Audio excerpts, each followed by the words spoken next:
stepping into the mall with hopeful eyes. A world of potential awaited him, or so he thought. As he wandered through the aisles, something caught his eye. A shiny credit card floated toward him, glowing like a treasure from a fairy tale. His heart raced as he reached out to grab it, the thrill of instant access to money coursing through his veins. But just as his fingers brushed the card's smooth surface, a sudden chill swept over him, and the scene froze. "Before you touch that card, let me show you what's actually about to happen to you," a narrator's voice echoed, pulling Alex into a whirlwind of visualization. The vibrant colors of the mall faded, replaced by a chaotic storm of floating red numbers, ominous bills, and an overwhelming sense of dread. Stress surged through him like wildfire. His hair felt as if it were ablaze. The narrator continued, weaving a tale about credit cards that sounded tantalizing yet treacherous. Credit cards. They give you free money. They give you rewards. They call it a benefit, and 189 million Americans have at least one. Alex felt the weight of his aspirations crashing down as the truth unfolded. Suddenly, a bank rep appeared, grinning widely while handing Alex that same shiny card. As Alex accepted it, fine print exploded everywhere, swirling around him like the confetti of a deceptive celebration. The title card slammed in. The dirty truth about credit cards. The narrator's voice, now steady and serious, explained, "Okay, first, what even is a credit card? Simple. The bank gives you a spending limit, let's say $5,000. You spend it, then you pay it back. Sounds innocent, right? Each month, a bill would arrive, laying out a stark reality. Total amount due, $1,200. And beneath it, the tempting minimum payment $35.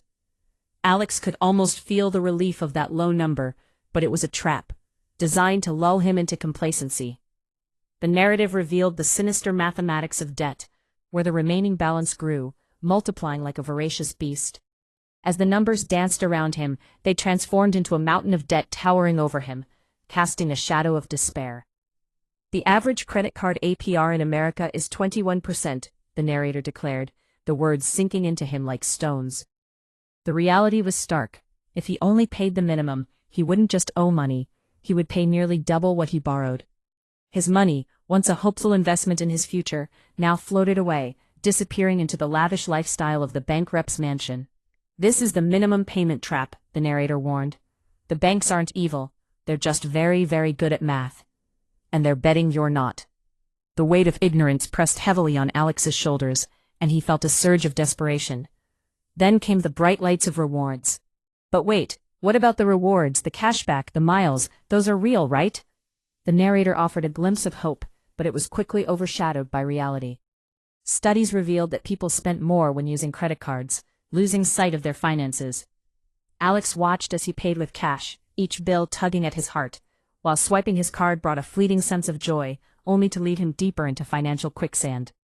As the visuals shifted, a giant number, 720, floated in the sky, revered by all.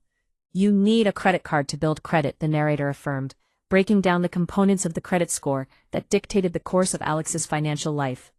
Yet the shadow of the private companies controlling the score loomed ominously over him. He felt like a puppet, strings pulled by unseen forces, but amid the gloom, a glimmer of hope emerged.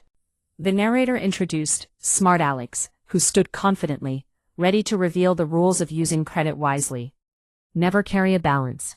Keep utilization under 30%, and treat credit like a debit card. Each tip was a beacon of clarity in the murky waters of credit.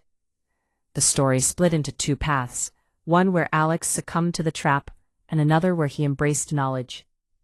He envisioned himself in 5 years, one path leading to despair, drowning in debt and anxiety, while the other blossomed with financial freedom, savings, and peace of mind.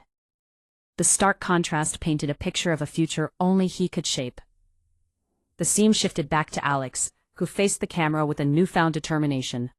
"Credit cards aren't the villain. Ignorance is. Now you know the trap. Now you know the rules.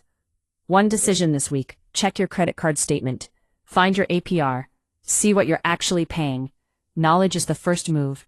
Everything else follows."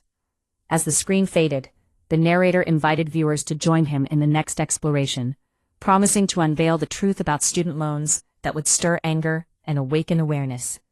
The upbeat outro music played, but Alex had already transformed. a young man now armed with knowledge, ready to conquer his financial future.